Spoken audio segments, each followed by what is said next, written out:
핵심 5번입니다. 옥내 및 조명 설비 그랬죠? 옥내 배선 사용 전선에 대한 얘기입니다. 여러분들 이렇게 정리를 해주면 될 것 같아요. 우리가 기본적으로요, 무슨 전선을 쓰게 돼 있어요? 절연 전선 이상의 절연 효력이 있는 걸 써야 되죠? 그러니까 절연 전선 아니면 뭘 쓰라는 얘기입니까? 케이블을 사용하는 걸 기본으로 삼는다라는 얘기예요. 자, 그때 사용할 수 있는 전선은 굵기에 대한 얘기가 나와 있는 거죠. 굵기요. 자, 굵기는 어떤 걸 쓰느냐? 최소 굵기가 2.5 스퀘어 이상의 굵기를 사용하게 되죠. 물론 얘는 무슨 전선입니까? 절연 전선이 되고요. 절연 전선 중에 누구는 사용하면 안 돼요?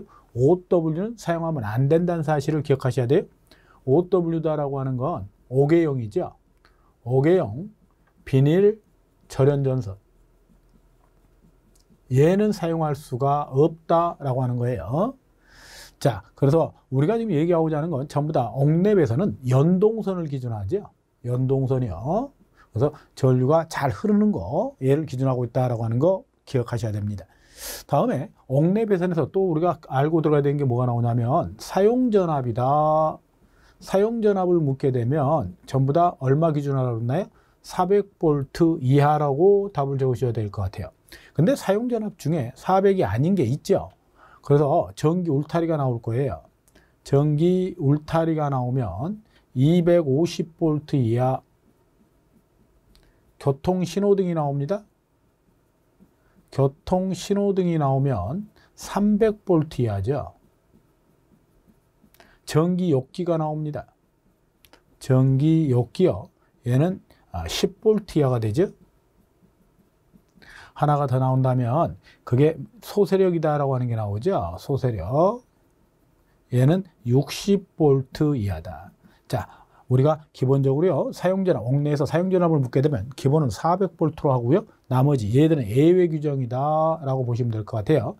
자, 하나가 더 있다면 대지전압에 대한 얘기 나올 수 있죠. 대지전압. 대지전압이 나오면 우리는 300V 이하로 가야 되겠죠. 300V 이하요.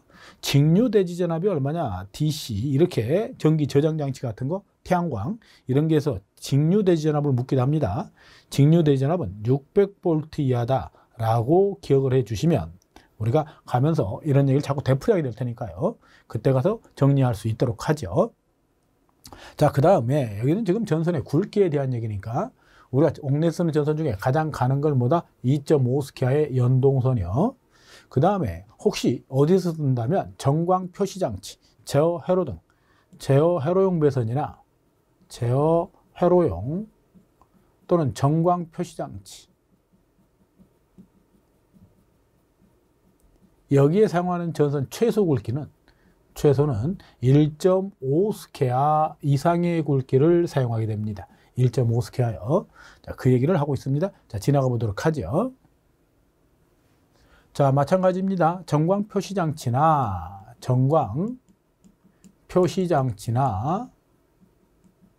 제어 회로용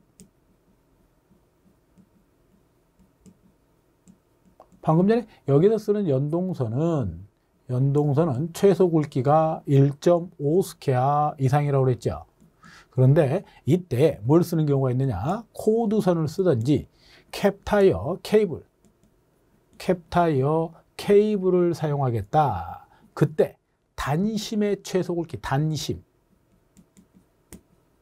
이렇게 물어보면 무조건 0.75 스퀘어 이상이 돼야 됩니다.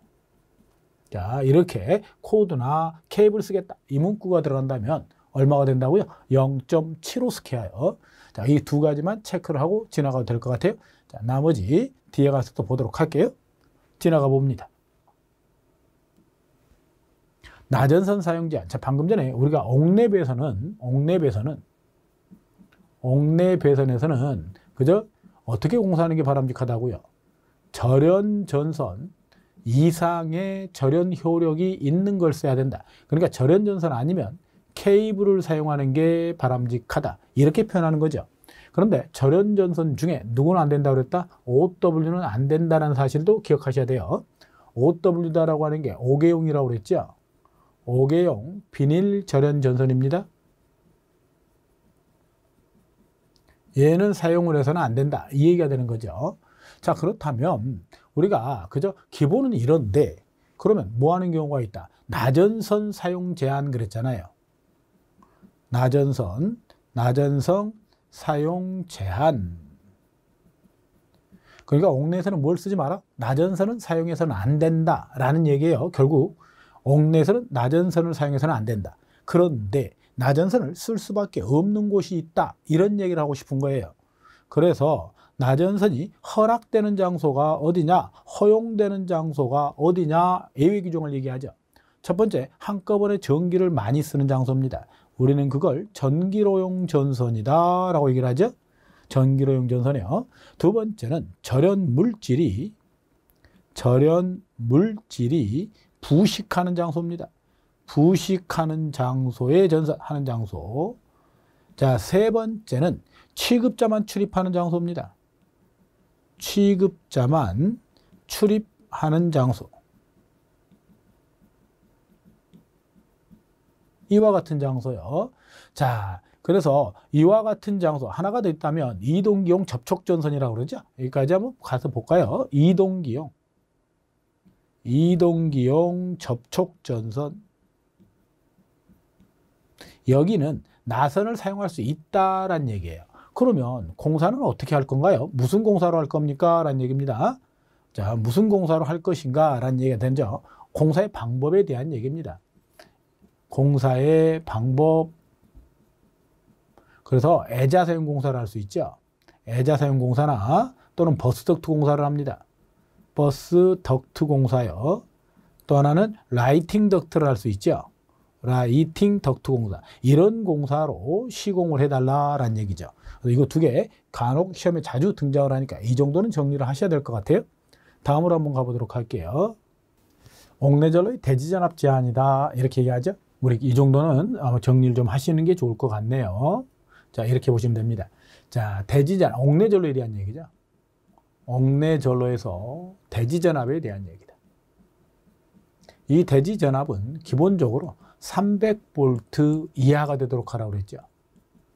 근데 대지전압이 300V 이하로 시공을 할 때는 사람이 기구를 닿지 않도록 시공해야 됩니다. 사람이 기구를 닿지 않도록 시공할 것. 이게 기본이죠. 그래서 우리는 뭘 씁니까? 키리스 소켓을 쓰게 되죠. 키리스 소켓. 대표적인 게요. 이게 무슨 얘기냐면 아마 여러분들 기억하신 분들은 계시겠죠. 우리가 백열전구다라고 하는 이런 소켓, 전구를 꽂는 걸 소켓이라고 얘기하죠. 그때 여기에 키가 없다는 거예요. 이게 있는 게 있었고요, 없는 게 있는데 얘가 없으면 이 기구를 손으로 만지지 않는다. 이렇게 이해하면 될 것 같아요. 자, 그 다음에 또 하나는 뭐에 대한 얘기를 하냐면 우리가 안전기에 대한 얘기를 하죠. 안전기는 그죠? 옥내 배선하고요. 옥내 배선과 어떻게 접속하라고 그랬어요? 직접 접속해서 사용한다 그랬죠? 직접 접속해서 사용을 할 것. 자, 이런 정도, 그죠? 옥내전로, 대지전압 제한, 이 정도 300이라고 하는 거, 이 세 가지, 그죠? 시설 조건에 대한 거 기억하셔야 됩니다. 자, 한 장을 넘겨서 그 다음 페이지를 보게 된다면, 자, 이제 주택 옥내전로다라고 나와 있네요. 주택 옥내전로요. 그죠? 이때도 마찬가지죠. 대지전압이 얼마라고요? 300V 이하다. 대지전압. 그죠? 기억하셔야 되죠. 대지전압이 나오면 대지전압은 300V 이하로 하고요. 옥내전로는 사용전압은 얼마로 간다고요? 400V다라고 얘기를 했죠. 400V 이하로 해라. 그런데 우리가 사용전압에서는 예외 규정이 있다 그랬잖아요. 이거 시험 곧잘 나오니까 한 번쯤 보고 가셔야 된다 그랬죠. 전기 울타리가 있었죠. 전기 울타리요. 전기 울타리 사용전압은 250V 이하가 되고요. 소세력이 나옵니다. 소세력일 때는 60V 이하죠. 교통신호등이 나왔죠. 교통신호등 얘일 때는 300V 이하죠. 하나가 더 있죠. 전기욕기에 대한 얘기 나옵니다. 전기욕기요. 얘는 10V 이하였다. 자, 그래서 사용전압이라는 문구가 나오면 기본은 400V로 해야 된다. 옥내전로는. 근데 이와 같은 경우라면 사용전압이라 하더라도 다르다라고 하는 거 기억하셔야 되고요. 대지전압은 300으로 하겠다라는 얘기입니다. 그러면서 우리는 주택 옥내전로에 대한 얘기니까요. 그 주택 옥내전로에는 뭘 설치하라고 그랬어요? ELB를 설치해달라고 얘기합니다. ELB다라고 하는 게 뭘 얘기하는 겁니까? 누전 차단기를 얘기를 하죠. 이 누전 차단기는 그죠? 용량이 3kVA 이하인 그죠? 이하인 절연 변압기를 사용하도록 되어 있죠. 절연 변압기를 사용을 해달라. 만약에 절연 변압기를 쓰게 되면 부하 측은 그죠? 비접지로 한다 그랬죠? 부하 측은 접지를 안 해도 됩니다. 비접지로 한다라는 얘기요. 부하 측은 비접지로 할 수 있다. 그래서 이 3kV 정도 한번 체크를 한번 해보도록 하죠. 자, 그러면서요, 무슨 얘기가 들어갔냐면, 이 누전 차단기는, 그죠? 자, 이 동그라미 3번 조항을 읽어볼 필요가 있어요. 이게 새로운 보기로 선정된 적이 있습니다. 누전 차단기는 자연재해 대책법에 의해서, 그죠? 위험 개선 지구에 지정 등에서 지정되어진 지구 안 지하주택, 이거죠? 지하주택에 시설하는 경우에는 침수의 우려가 없도록 어디에 설치하라? 지상에 설치하라. 이 문구가 답으로 등재된 적이 있어요. 여러분 책에는 그대로 그냥 지하에 시설한다. 우려가 없도록 지하에. 그죠? 답은 어디에 설치한다고요? 지상에. 이 용어를 보셔야 됩니다. 자, 이거 하나요. 나머지는 뭐 특별한 거 없는 것 같아요. 지나가서 보도록 할게요. 자, 전기기계기 및 옥내 전선은 사람이 접촉할 우려가 없도록 시간다. 아까 얘기했던 부분이죠. 네. 자, 그 다음에 뭐 쭉 읽어봤더니 뭐 특별한 얘기들은 없는 것 같고요. 우리가 방금 누전 차단기를 설치해야 된다라고 얘기를 했죠. 그 누전 차단기 정격에 대한 얘기입니다. ELB의 정격에 대한 얘기가 나와 있는데요. ELB는 정격 감도 전류가 얼마로 되어 있다고요? 30mA 이하로 되어 있죠. 동작 시간에 대한 얘기 나오죠. 동작 시간이요. 0.03초 이내에 동작하는 ELB를 설치해달라고 얘기를 합니다. 물론요, 물기나 습기가 있는 장소가 들어가게 된다면, 물기나 습기가 있는 장소라면, 이와 같을 때는 정격 감도 전류를 15mA 이하로 선정하게 되어 있죠. 자, 단서정을 하나 붙여놓자 하고요. 자, 이것도 시험에 곧잘 나오는 거니까 ELB 정격에 대한 부분 꼭 좀 정리하도록 하셔야 됩니다. 자, 방금 전에 얘기했지만 300V 할 때는 그죠? 전멸기구가 없는 것으로 이게 키리스 소켓이다 라는 얘기예요. 키리스 소켓. 키가 없다. 키리스. 그죠? 키리스 소켓을 사용하라. 방금 전에 얘기했던 부분이죠. 자, 그런 정도면 얘기가 될 것 같고요. ELB다라고 하는 건 뭐의 차로 동작한다고요? 전류차로 동작하기 때문에 우리는 얘를 전류 동작형이다 그러지. 전류 동작형의 것을 사용한다. 이런 정도면 얘기되네요. 다음으로 한번 가보도록 할게요. 자, 전격 소비 전력이 3kW 이상 되는 전기기계기구에 전기를 공급하기 위한 전로에서는 반드시 뭘 설치해달라? 개폐기 및 차단기를 설치해달라. 그렇죠? 그 다음에 옥내 배선과 직접 접속하거나 적정 용량의 전용 콘센트를 시설해야 된다. 그죠? 이것도 한번 콘센트 시설에 대한 규정인데 한번 읽어보시고요. 큰 문제는 없는 겁니다. 시험에 출제된 적이 없고요. 자, 애자사용공사로 한번 가보도록 하지요. 자, 애자사용공사 저압 전선일 때는 그죠? 뭐는 쓰지 마라. 5개용. 이거 OW라고 얘기했죠? OW요. 얘를 OW다라고 얘기를 합니다. OW는 사용하지 않는다는 거. 그 다음에 DV를 사용하지 않아요. DV. 인입용이라고 그랬죠? DV를 사용하지 않는다. 얘는 인입용 비닐 절연 전선 얘기합니다. 비닐 절연 전선. 얘는 사용할 수가 없고요. 얘는 5개용이죠. 5개용 비닐 절연 전선. 얘도 사용하지 않는다. 어디에서는 애자사용공사. 그죠?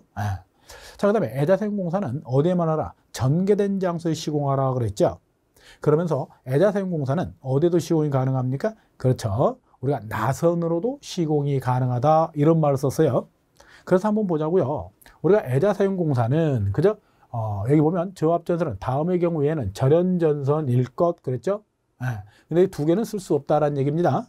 그래서 전기로용 전선, 이게 나전선 시공이 가능하죠? 애자생 공사로 시공할 때요. 피복이, 그죠? 피복에 절연물이 부식하는 장소 그랬잖아요. 취급자, 이해자가 출입할 수 없도록 시공한 장소, 전부 다 나전선 시공 장소가 되는 겁니다.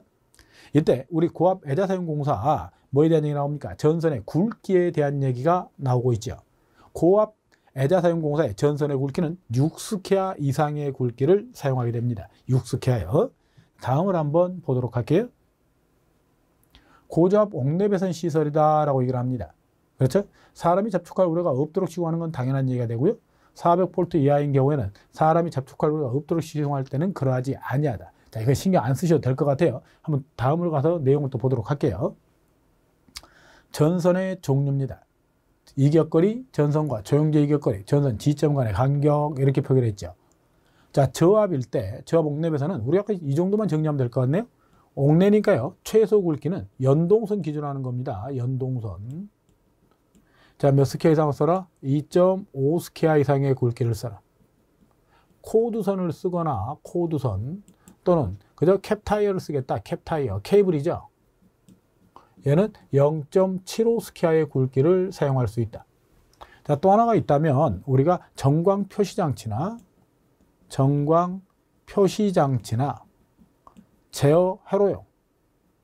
제어 회로용 배선이다. 이 말이 들어가면 1.5 스퀘어 이상의 굵기를 사용할 수 있다. 그죠? 자, 이 정도 정리를 하시고요. 고압일 때는 6 스퀘어 이상의 굵기를 사용하면 된다. 전선 상호 간의 간격에 대한 얘기가 나와 있죠. 이건 애자 사용 공사를 기준으로 얘기하는 거니까 그걸 잠깐 이렇게 한번 보도록 할게요. 자, 이런 얘기를 하는 겁니다. 우리가 배워왔던 것 중에요, 이런 게 있죠. 우리가 저압 애자 사용 공사입니다. 그럼 여기 노배자를 쓴다 그랬으니까요, 애자를 이렇게 그렸던 거 이렇게 해서 전선이 이렇게 시공되어 있었죠. 이때 이 전선의 굵기는 옥내에서는 2.5 스퀘어 이상의 굵기를 사용하면 되죠. 옥내 최소 굵기가 2.5니까요. 그러나 옥측 쪽에서는 2.0mm의 경동선을 쓴다라고 얘기했죠. 연선을 쓸 때는 4 스퀘어 이상의 굵기를 쓸 수 있다고 그랬어요. 4 스퀘어. 자, 이때 우리가 이 전선과 이게 전선이잖아요.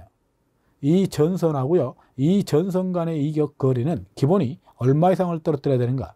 6cm 이상을 이격한다고 했죠. 여기 지지점 간의 거리입니다. 애자다라고 하는 게 전선을 지탱하고 있는 거죠. 그래서 지지점 간의 거리,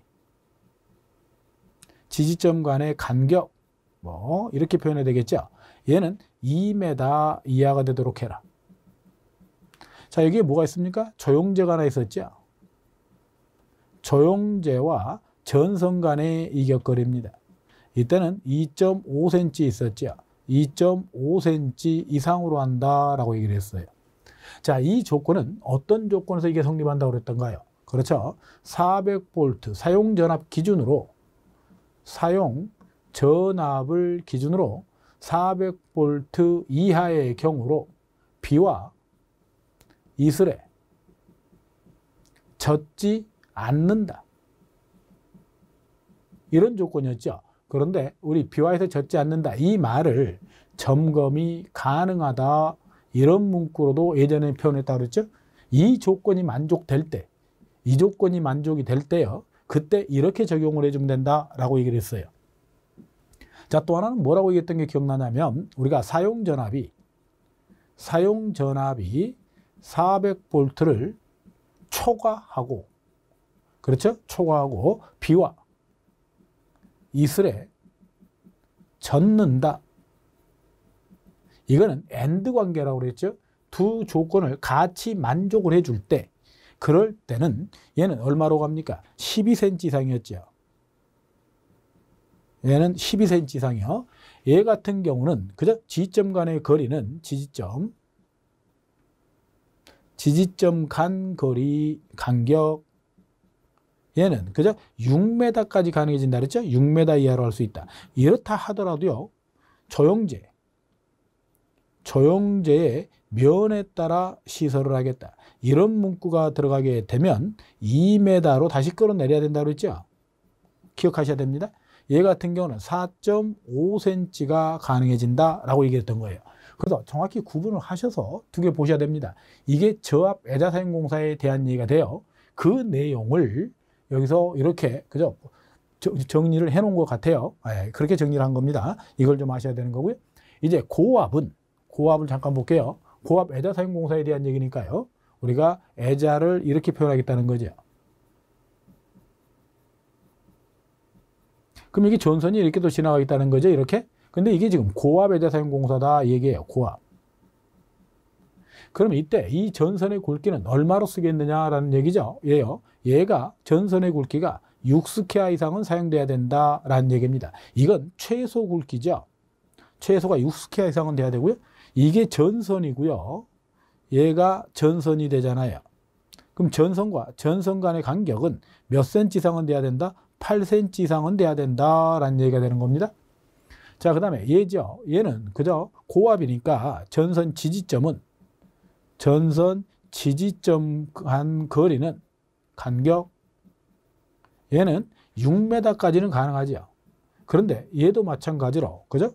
어디에 설치한다면 조영제의 면에 따라 시설을 하겠다. 이런 말이 들어가 준다면 역시 2m 이하로 해야만 합니다. 자, 그 다음에 여기에 뭐가 있었어요? 조영제가 하나 있었죠? 얘가 전선이 됩니다. 전선과 조영제가 여기는 몇 cm 이상을 한다고요? 5cm 이상을 해줘야 된다. 자, 이 얘기를 하고 있는 거예요. 그걸 이 표로 이렇게 정리를 해 놓은 겁니다. 이렇게. 그래서 이걸 숙지를 하시면 쉽게 가져갈 수도 있겠다. 자, 이렇게 정리하고 마무리를 짓죠. 다음으로 한번 가보도록 합니다.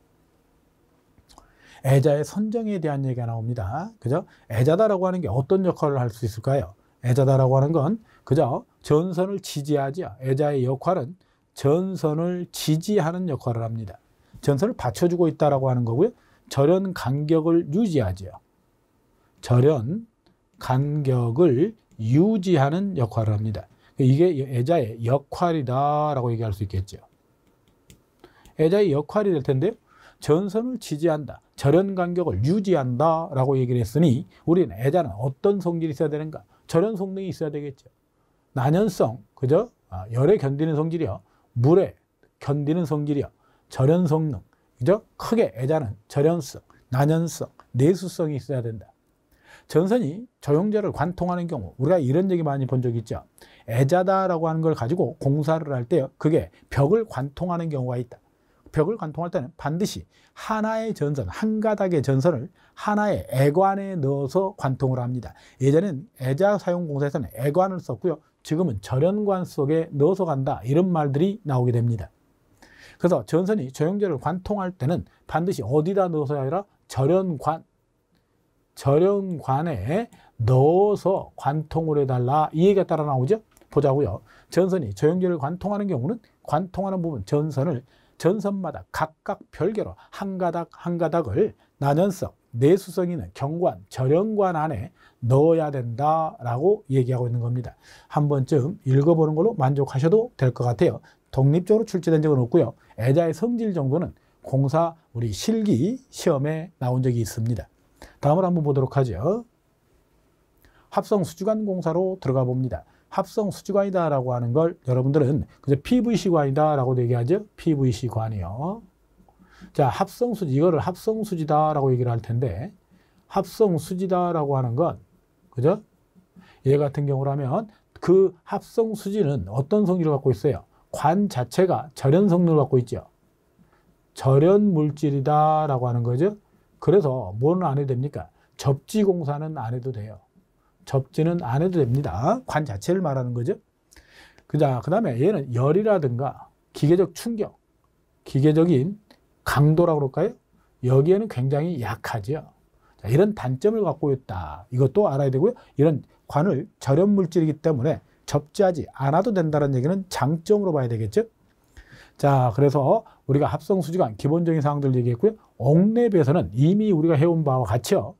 옥랩에서는 쓸 거니까요. 우리는 무슨 전선을 써야 된다고 그랬어요? 절연 전선을 써야 된다고 그랬죠. 절연전선 이상의 절연 효력이 있는 것. 그러니까 절연전선 아니면 케이블을 사용할 수 있다라고 얘기했어요. 그러면서 누구는 안 된다. OW 전선은 안 된다. 5개용 비닐 절연전선은 사용을 해서는 안 된다라고 얘기했어요. 자, 전선은 연선일 것 이렇게 되어 있고요. 그죠? 그 다음에 전선의 굵기입니다. 여기에 사용할 수 있는 전선의 굵기는 간단하게 얘기하면 이런 거 되죠. 최소 굵기는 2.5 스퀘어 이상, 최대 굵기는 10 스퀘어 이하의 굵기를 사용할 수 있다. 우리가 옥내에 사용하는 전선은 기본적으로 무슨 선을 써야 됩니까? 연선은 사용을 기본으로 씁니다. 그런데요, 지금 방금 전에 얘기했던 최소가 2.5에서 10 스퀘어, 여기는 뭘 쓸 수 있다? 단선을 사용할 수 있다, 이 얘기예요. 만약에 얘가 뭐가 된다면 알루미늄 선이라면, 알루미늄을 쓴다면 16 스퀘어까지도 단선을 사용할 수 있습니다. 알루미늄을 쓰겠다 그러면 16 스퀘어까지요.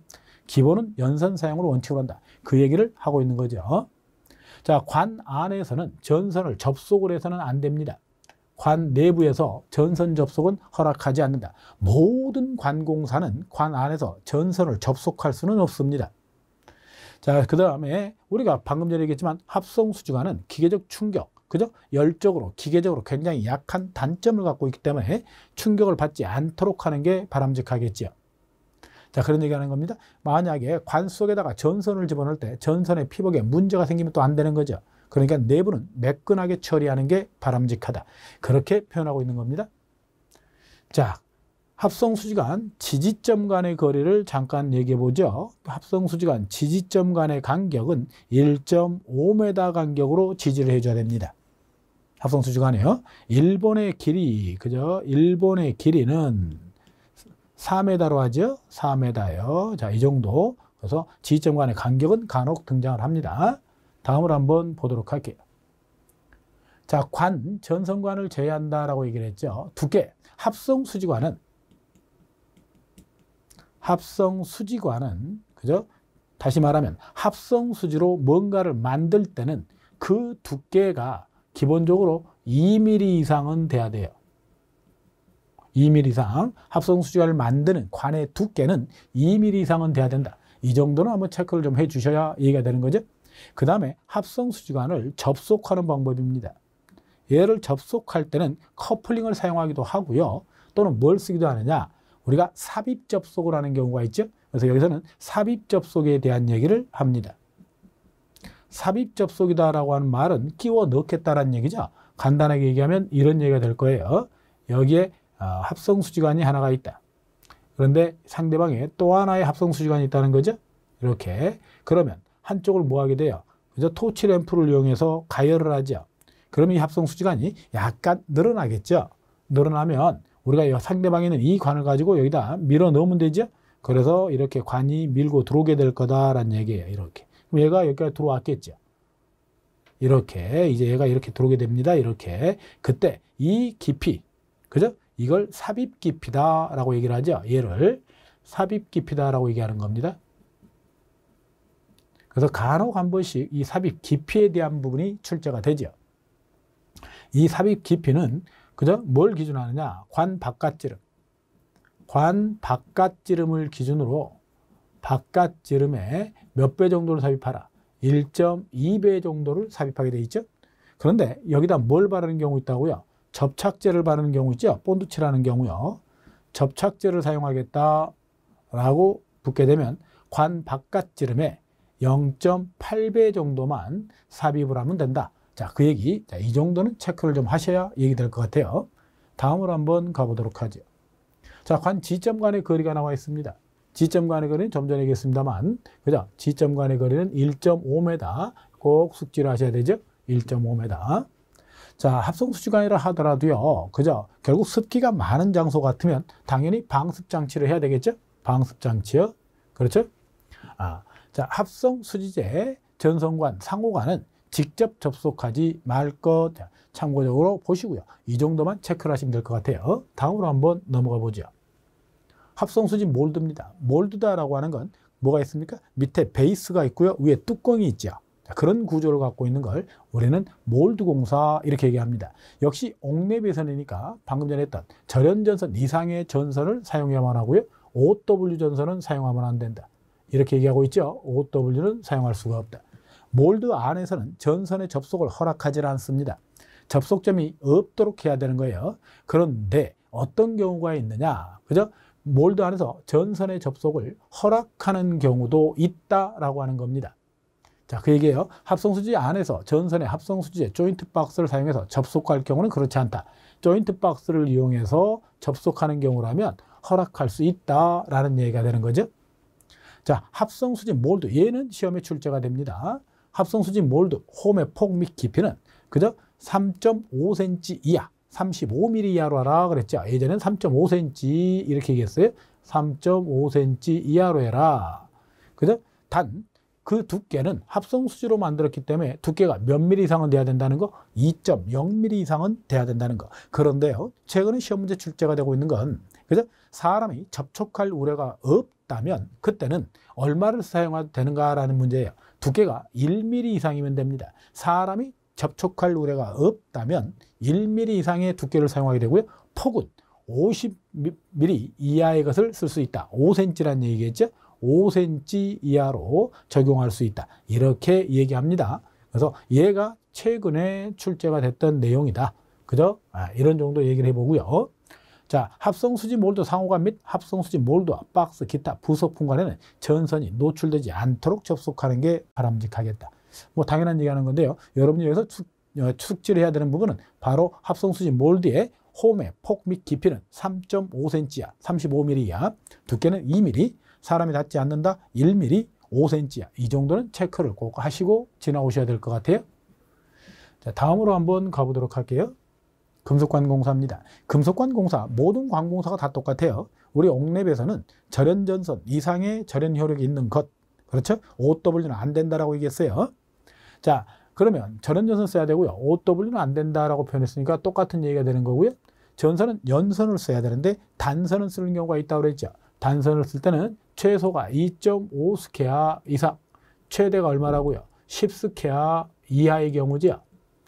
이건 단선 사용을 할 수 있는 굵기입니다. 알루미늄을 쓴다라고 얘기하면 16 스퀘어가 가능하다 그랬죠. 여기까지만. 이렇게 표현할 수 있어요. 자, 마찬가지로 금속관 안에서 전선의 접속은 있으면 안 된다라고 얘기를 했고요.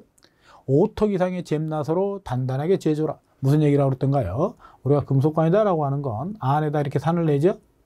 또 하나는 그저 돌려 끼우는 금속관인 경우는 이렇게 해서 바깥에 산을 내죠. 그래서 얘와 얘를 돌려 끼워 넣게 되는데 그때 몇 턱 이상, 그죠? 5턱 이상 그랬어요. 자, 턱, 5턱이 나왔다. 턱이 나오면 무조건 5턱 하나밖에 없다라고 하는 거 기억하셔야 돼요. 다음으로 한번 보도록 할게요. 자, 콘크리트 매설. 자, 유일하게요. 매설 공사. 벽에다가 묻을 수 있다라고 하는 거예요. 매설 공사가 가능한 건 금속관 공사입니다. 금속관 공사는 매입이 가능하다. 매입이라고도 얘기하죠. 매입. 여러분 시험에는 매입 공사가 가능하다. 이렇게 얘기해요. 벽 속에 묻겠다라는 얘기입니다. 그때 금속관 공사의 두께에 대한 부분이 곧잘 출제가 되죠. 두께가 몇 미리 이상은 돼야 된다. 1.2mm 이상 되는 금속판으로 만들어진 거는 매입 공사를 할 수가 있다. 기타의 장소는, 기타는 노출이라고 보시는 게 맞아요. 노출 공사다 라고 얘기하는 게 맞아요. 1.0mm 이상이면 노출 공사가 가능하다 이렇게 보시면 됩니다. 그래서 이거 곧잘 나오고 있죠. 매입 공사가 가능한 건 금속관 공사라는 사실이고요. 그때 그 두께가 얼마 이상은 돼야 된다는 거, 1.2m 이상은 돼야 된다는 거, 이 정도는 꼭 좀 숙지를 하셔야 되고요. 자, 그 다음에 뭐에 대한 얘기를 하느냐. 자, 이걸 얘기합니다. 금속관 끝, 금속관의 끝 이 부분이죠. 여러분들이 이 부분을 보신 분들은 알겠지만 여기에 뭐가 있습니까? 이렇게 그죠? 뭔가 캡이 하나 씌워져 있는 부분이 있죠. 그래서 전선을 집어넣을 때 전선의 피복이 찢기는 걸 막아주기 위해서 관의 단구라고 그러죠. 단구. 끝부분입니다. 관의 끝부분, 끝. 끝에다가는 뭘 설치해 놓으라 그랬어요? 부스윙이죠. 부스윙. 전선의 피복의 손상을 방지한다. 전선 피복의 손상을 방지할 목적으로, 피복의 손상 방지를 목적으로 뭘 설치해달라? 부스윙을 설치해달라. 자, 이런 얘기를 하고 있는 거고요. 자, 관공사에서 노출공사, 애자사용공사라고 그랬죠? 애자사용공사로 옮기는 부분, 바뀌는 지점, 그 관 끝에는, 이 관 끝에는 뭘 설치해놔라? 절연 부스윙이라고 그러죠. 절연 부스윙을 설치를 해야 된다라고 얘기하고 있죠. 자, 이때는 뭐 터미널 캡도 설치할 수 있고요. 또는 뭐 다른 것들이 또 있죠. 뭐 대표적인 게 이럴 때는 터미널 캡이라고 많이 얘기합니다. 터미널 캡. 관공사에서 노출공사, 애자가 노출공사라고 그랬죠. 이쪽으로 옮기거나 또는 노출공사에서 관공사로 옮겨가거나 이럴 때는 관 끝에다가 뭘 설치한다? 터미널 캡. 그죠? 우리 책에는 절연 부스윙 또는 이와 유사한 것 사용이 가능하다. 이렇게 표현하고 있죠. 대표적인 게 터미널 캡이 있다라고 하는 거. 다음으로 한번 보도록 하죠. 습기가 많은 장소는 당연히 방습 장치를 해야 되고요. 이 금속관은 합성 수지관과 비교를 했을 때 어떻게 됩니까? 관 자체가 그죠? 도체라고 하는 문제입니다. 그래서 우리는 반드시 뭘 해야 된다고요? 접지를 해야 된다라는 상황들이 나오죠. 그런데 접지를 하지 안 해도 되는 경우가 있다. 시험에 출제된 적은 없습니다. 읽어보고 지나가도록 하죠. 관의 길이가 4m 이하인 것, 건조한 장소에 시공을 하면 접지를 안 해도 됩니다. 옥랩에선 사용전압이 직류에서는 300V요. 또 교류 대지전압 150V 이하의 경우로 관의 길이가 8m 이하입니다. 8m 이하. 사람이 접촉할 우려가 없도록 시공을 하거나 건조한 장소에 시공을 한다면 생략이 가능하다. 이건 읽어보고 마무리를 지어도 될 것 같네요.